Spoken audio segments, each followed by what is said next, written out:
ખરેખર એક દુઃખ સાથે મોટા સમાચાર મળી રહ્યા છે કે લગ્નના દિવસે જ વરરાજાની હત્યા કરી દેવામાં આવી। હા મિત્રો, અત્યારે હાલ જે ઘટના સામે આવી છે, આ વિડીયો સોશિયલ મીડિયાની અંદર ખૂબ જ વાયરલ થઈ રહ્યો છે।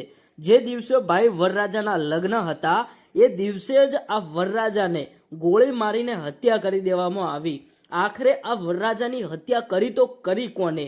મિત્રો, તમે વિચાર કરો કે વરરાજા પોતાની દુલ્હન સાથે લગ્ન કરે અને એ પહેલાં તો કંઈક એવા સમાચાર મળે છે કે વરરાજાની હત્યા ગાડીની અંદર જ ભાઈ ગોળી મારીને કરી દેવામાં આવે છે।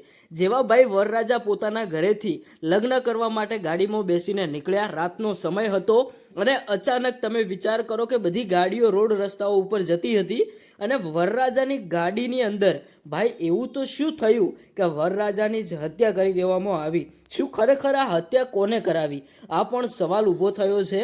અત્યારે હાલ પોલીસ આની ફૂલ તપાસ કરી રહી છે।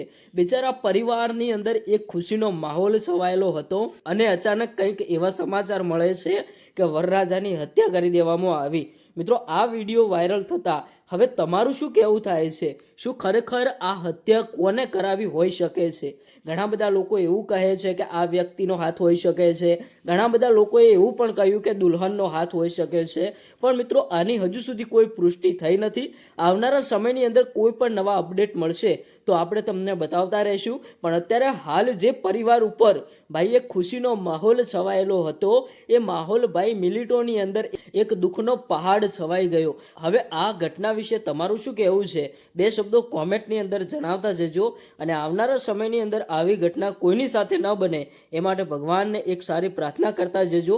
હવે આ વરરાજાનું તો અવસાન થઈ ગયું, ભગવાન એમની આત્માને શાંતિ આપે એવા બે શબ્દો લખતા જજો।